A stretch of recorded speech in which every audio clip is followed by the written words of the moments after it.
All right, so Enoch again, 3 Enoch. Chapter 15, Metatron is transformed into fire. Rabbi Ishmael said, Metatron, the angel, the prince of the presence, in the glory of all heaven, said to me, as soon as the Holy One, blessed be he, took me into his service to attend to the throne of glory, and the wheels, Galgalim, and the Merkabah, the chariot, and the service of Shekinah, suddenly my flesh was changed into flames, my muscles into flaming fire, my bones into coals of juniper wood, the light of my eyelids into hot flames, and all of my limbs into wings of burning fire, and my entire body into glowing fire.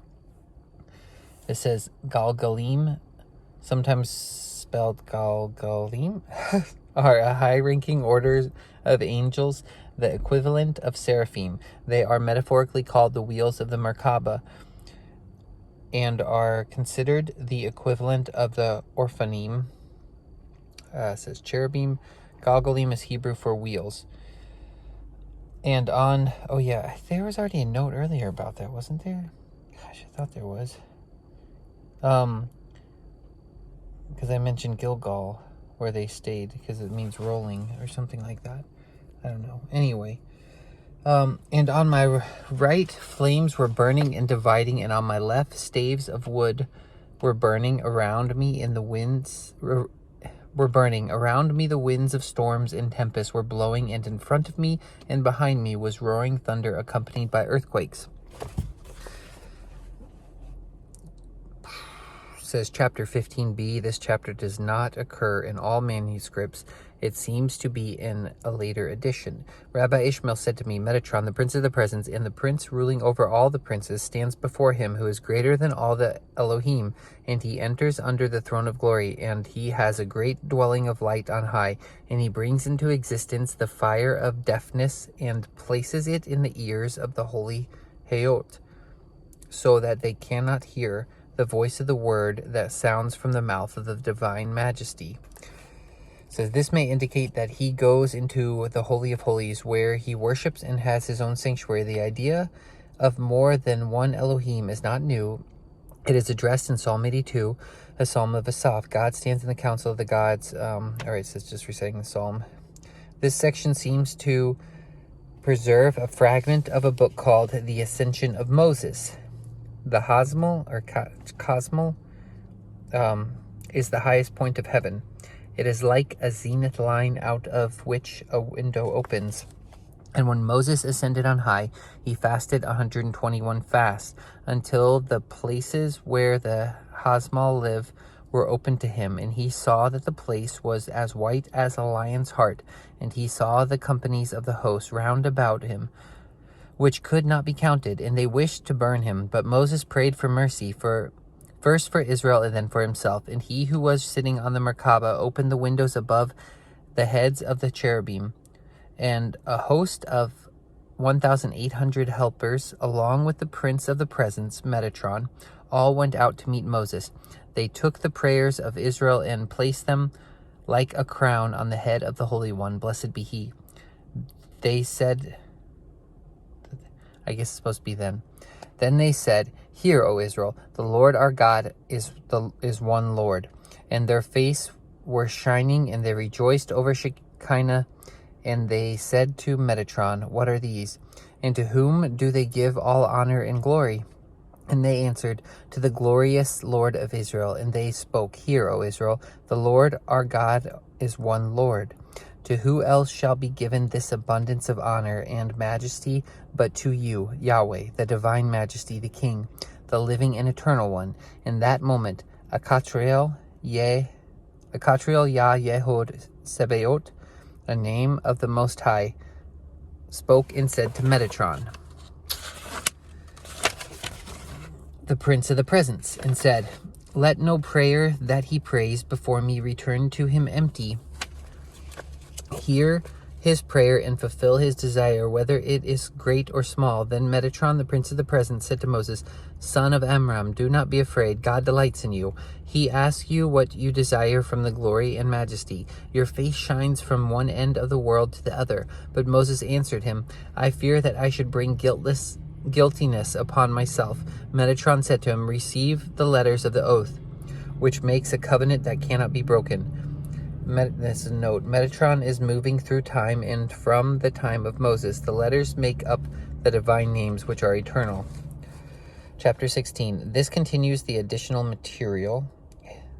Okay. His privilege of presiding on a throne are taken. All right. Rabbi Ishmael said, Metatron, the angel, the prince of the presence, the glory of all heaven, said to me, at first I was sitting on a large throne at the door of the seventh hall. There, by authority of the Holy One, blessed be he, I was judging the children of heaven and the servants on high, and I judged greatness, kingship, dignity, rulership, honor, and praise, and the diadem and crown of glory for all the princes of kingdoms. While I was presiding in the court of the sky, the princes of nations were standing before me on my right and on my left by authority of the Holy One, blessed be he. But when Acher came to see the vision of the Merkabah and locked his eyes on me, he was afraid and shook before me so much that his soul was departing from him because of fear, horror, and dread of me. When he saw me sitting upon the throne like a king, with all the ministering angels standing by my side serving me, and all the princes of the kingdoms adorned with crowns all around me. At that moment he opened his mouth and said, surely there are two divine powers in heaven. Then the divine voice went out from heaven from the Shekinah and said, return, you backsliding children, except for Acher. Then Anael came. Other sources have Anaphael, Yahweh. The prince, the honored, glorified, beloved, wonderful, revered, and fearful one, as ordered by the Holy One, blessed be he, and beat me 60 times with whips of fire and made me stand to my feet. All right, here's a note. Aniel or Anaphiel, I don't know. Yahweh is higher in status than Metatron. It is possible the Anael is the angel who punishes. The purpose of this chapter is to refute the heresy of the rabbi called Acher, who believed that there were now two deities in heaven, God and Metatron. To show Metatron is not a deity, God sends in a higher angel to take him off his throne and beat him, proving Metatron is not God, nor is he a god. The chapter goes on to call all Israel to return to God, except for Acher, who has committed an unforgivable sin against the monotheist and against God. That is a side note. So, it says it's unforgivable, but, it's just a note. Chapter 17, the princes of the seven heavens and of the sun, moon, planets, and constellation. Rabbi Ishmael said, Metatron the angel, the prince of presence, the glory of all heaven, said to me, the number of princes are 7. They are the great, beautiful, wonderful, honored, and revered ones. They are assigned over the 7 heavens, and these are they, Michael, Gabriel, Shatkael, I guess, I don't know how you say that, Bacariel, Badariel, Pachriel, I don't know. Some sources omit Pachriel and Sidriel and add Sidriel. And every one of them is the prince of the hosts of one heaven, and each one of them is accompanied by 496,000 groups of 10,000 ministering angels. 496 is the numerical value of the word Malkut, kingdom. These 496,000 angels are the ones who sing of the glory of God, singing, holy, holy, holy. All right, Michael is the great prince assigned to ruler over the 7th heaven, the highest one, which is in the Arabot. Gabriel is the prince of the host assigned to rule over the 6th heaven, which is in Makan. Shatakiel is the prince of the host assigned to rule over the 5th heaven, which is in Makan. Shahakiel is the prince of the host assigned to rule over the 4th heaven, which is in Zebul. Badariel is the prince of the host who is to rule over the 3rd heaven, which is in Shahakim. Barakiel is the prince of the host assigned to rule over the 2nd heaven, which is in the height of Rakia. Pazrael is the prince of the host assigned to rule over the 1st heaven, which is in Wulon, or Velam, as 1st heaven is called, which is in Shamayim. Under them in Galgaliel, the prince who is assigned as ruler over the orb, Galgal, of the sun. Isn't that the word that just said meant wheel? I don't know. Galgal of the sun, and with him are 96 great and revered angels who moves the sun in Rakia, a distance of 365,000 parasangs each day. Under them is Ophaniel, the prince who is set the globe of the moon, and with him are 88 angels who move the globe of the moon, 354,000 parasangs every night at the time when the moon stands in the east at its turning point.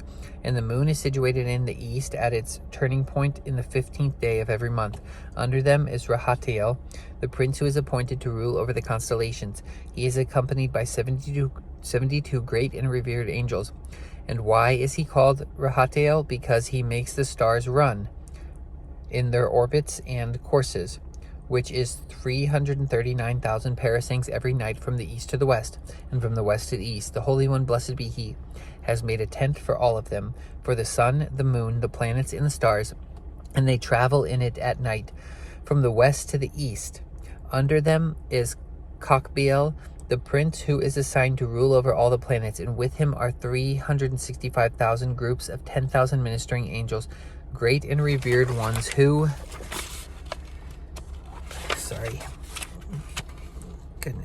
great and revered ones who move the planets from city to city and from province to province in Rakia of heavens.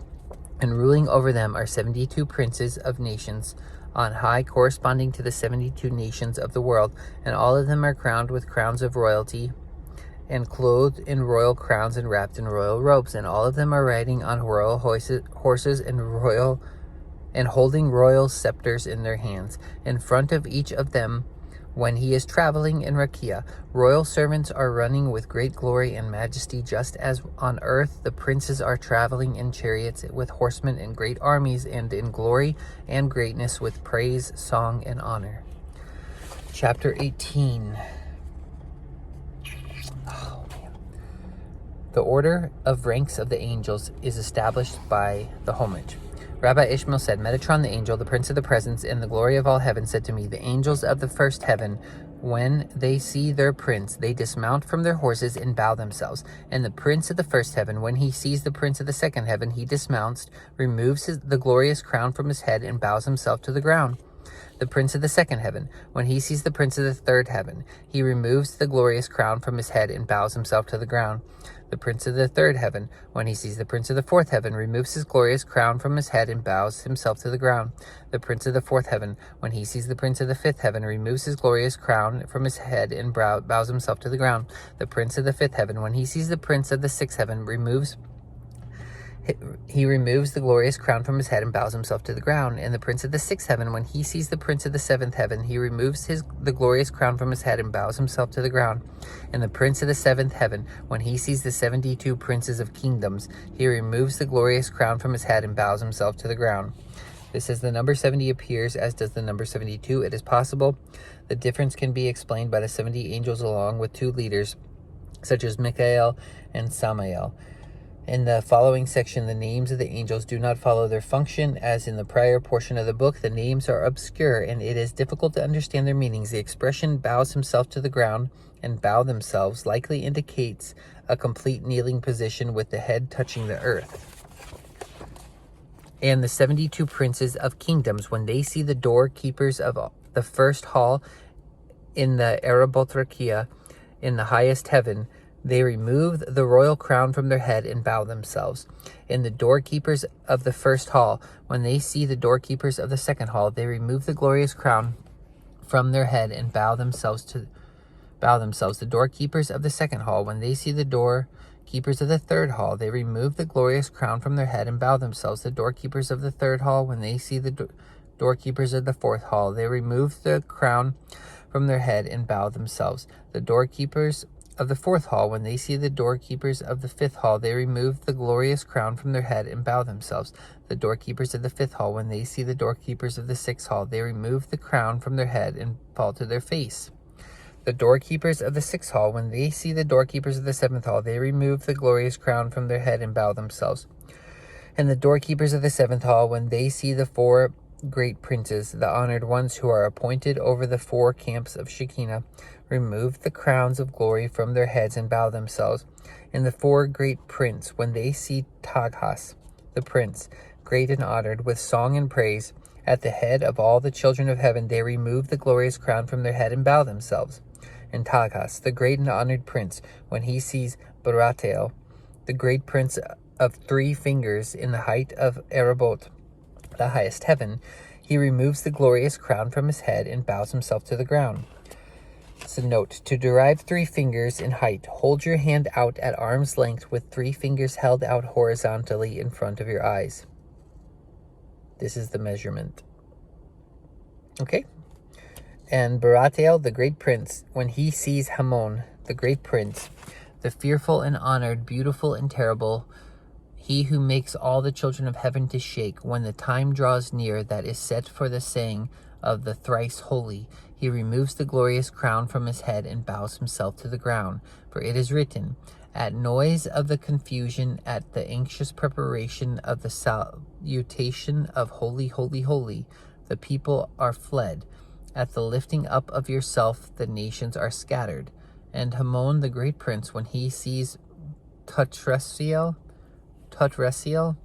the great prince, he removes the glorious crown from his head and bows himself to the ground. And Tutresiel, Yahweh, the great prince, when he sees Atrugiel,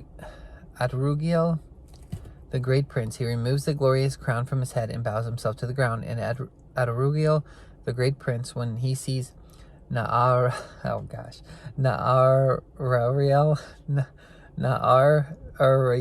Yahweh, the great prince, when he removes the glorious crown from his head and bows himself to the ground. And Naarariel, Yahweh, the great prince, when he sees Saanigiel, the great prince, forgive me, he removes the glorious crown from his head and bows himself to the ground. Oh my goodness, I got a lot more to go. And Saanigiel, Yahweh, when he sees Zariel, Yahweh, the great prince, he removes the glorious crown from his head and bows himself to the ground. And Zariel, Yahweh, the prince, when he sees Gabaratiel, Yahweh, the prince, he removes the glorious crown from his head and bows himself to the ground. And Gabriel, Yahweh, when he sees Raphael, Yahweh, the prince, he removes his glorious crown from his head and bows himself to the ground. And Raphael, Yahweh, the prince, when he sees Ashurlu, the prince, who presides in all the sessions of the children of heaven, he removes the glorious crown from his head and bows himself to the ground. And Ashuriel, Yahweh, the prince, when he sees Galiser, Yahweh, the prince, who reveals all the secrets of the law, he removes the glorious crown from his head and bows himself to the ground. And Galiser, Yahweh, the prince, when he sees Zakiel, Yahweh, the prince, who is appointed to write down the merits of Israel on the throne of glory, he removes the glorious crown from his head and bows himself to the ground. And Zakiel, Yahweh, the great prince, when he sees Anaphiel, Yahweh, the prince who keeps the keys of the heavenly halls, he removes the glorious crown from his head and bows himself to the ground. Why is he called by the name Anaphiel? Because the shoulders of his honor and majesty, and his crown and his splendor and his brilliance overshadows all the chambers of the Erebot, the highest heaven of Rakia, heaven on high, even as the maker of the world overshadows them. Regarding the maker of the world, it is written that his glory covered the heavens, and the earth was full of his praise. The honor and majesty of Anaphael covers all the glories of Erebot, the highest heaven, the highest. Raphael means neck or strength of God. Ashurulu means to cause to rest, dwell. It is one of the names of the Godhead. Galiser means reveal the secrets of the law. He reveals the reasons and secrets of the Creator. Raziel means secrets of God. He hears the divine decrees. Anaphael means branch of God. Zakiel means merit of God. The glorious crowns signify honor and status. Oh my goodness, this is a lot. It's a lot more bowing themselves to the ground. It's going on and on. Yowzers. Alright. Okay, I guess we'll keep going. And when he sees Sathar Ashiel, Yahweh, the prince, the great, fearful and honored one, he removes the glorious crown from his head and bows himself to the ground. Why is he called Sathar Ashiel? Because he is assigned to rule over the 4 heads of the river of fire, which are beside the throne of glory. And every single prince who goes out or enters before the Shekinah goes out or enters only by his permission. For the seals of the river of fire are entrusted to him, and furthermore, his height is 7,000 groups of 10,000 parasangs, and he stirs up the fire of the river, and he goes out and enters before the Shekinah to expound what is recorded concerning the inhabitants of the world, for it is written, the judgment was set, and the books were opened. And Sathar Ashiel, the prince, when he sees the Shoked Hozi, the great prince, the mighty, terrible, and honored one, he removes the glorious crown from his head and falls upon his face. And why is he called Shoked Hozi? I guess that's how you say it. I don't know. Because he weighs all the merits of man on a scale in the presence of the Holy One. Blessed be he. And when he sees Zahan Peryu Yahweh, the great prince, the mighty and terrible one, honored, glorified, and feared in the entire heavenly household, he removes the glorious crown from his head and bows himself to the ground. And why is he called Zahan Peryu? I don't know how to say that. Because he commands the river of fire and pushes it back to its place. And when he sees Azbuga Yahweh, the great prince, glorified, Azbuga, I don't know how else you say that. The great prince, glorified, revered, honored, adorned, wonderful, exalted, loved, and feared among all the great princes who know the mystery of the throne of glory, he removes the glorious crown from his head and bows himself to the ground. Why is he called Azbuga? That just sounds weird to say. Why is he called Azbuga? Because in the future he will clothe the righteous and pious of the world with garments of life and wrap them in the cloak of life, so that they can live in eternal life in them. And when he sees the two great princes, the strong one and the glorified one, who are standing above him, he removes the glorious crown from his head and bows himself to the ground. And these are the names of the two princes: Saphariel Yahweh the killer, the great prince, the honored, glorified, blameless, venerable, ancient, and mighty one. Why is he called Saphariel Yahweh who kills? Because he is assigned to control the books of the dead, so that everyone, when the day of his death draws near, is written by him in the books of the dead. Why is he called Saphariel Yahweh who makes alive? Because he is assigned control over the books of life, so that everyone whom the Holy One, blessed be he, will bring into life, he writes him in the book of life by authority of the divine majesty. Perhaps he might say, since the Holy One, blessed be he, is sitting on a throne, they are also sitting when writing. The scripture teaches us, and all the hosts of heaven are standing by him. They are called the host of heaven in order to show us that even the great princes and all like them in the high heavens fulfill the request of the Shekinah in no other way than standing. But how is it possible that they are to write when they are standing? I don't know what's happening. It's a good question. I'm not sure. Okay, this section is very important to Jewish mystics and Kabbalists, in that it sets the balance within the act of judgment between mercy and justice. If one were to strip down to the barest essentials the spiritual life of a person, some may conclude it is to find balance between mercy and justice. The books of life and death are records of the birth and death of individuals.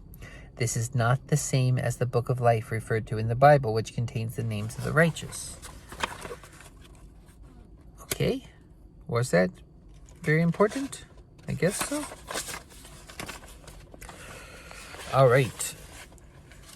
It is done thusly. One is standing on the wheels of the tempest, and the other is standing on the wheels of the wind of the storm. The one is clothed in kingly garments. The other is clothed in kingly garments. The one is wrapped in a mantle of majesty, and the other is wrapped in a mantle of majesty. One is crowned with a royal crown, the other is crowned with a royal crown. The one's body is full of eyes, and the other's body is full of eyes.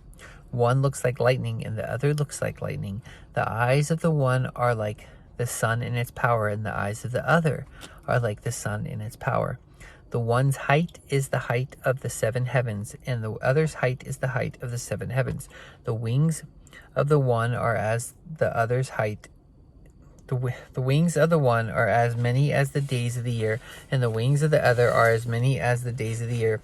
The wings of one reach over the width of Rakia, and the wings of the other reach over the width of Rakia.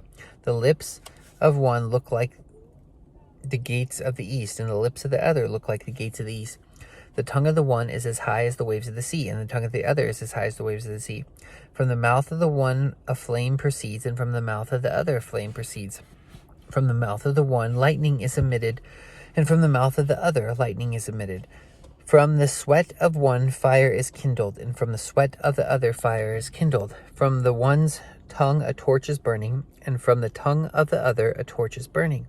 On the head of one there is a sapphire stone, and upon the head of the other there is a sapphire stone. On the shoulders of the one there is a wheel of a swift cherubim, and on the shoulders of the other there is a wheel of a swift cherubim. One has in hand a burning scroll, the other has in hand a burning scroll. The length of the scroll is 3,000 times 10,000 parasangs. The size of the pen is 3,000 times 10,000 of parasangs. The size of every single letter that they write is 365 parasangs. I'm guessing this is the two, like, what, Safariel? I don't know what it's saying. One was one was the killer and one was the life giver. So I'm guessing maybe it's talking about both of those. I don't know. I'm a little bit confused. Safariel is the prince appointed over the book of life. The name means scribe of God. Azbuga is a messenger. The name denoted strength, as many angelic names do.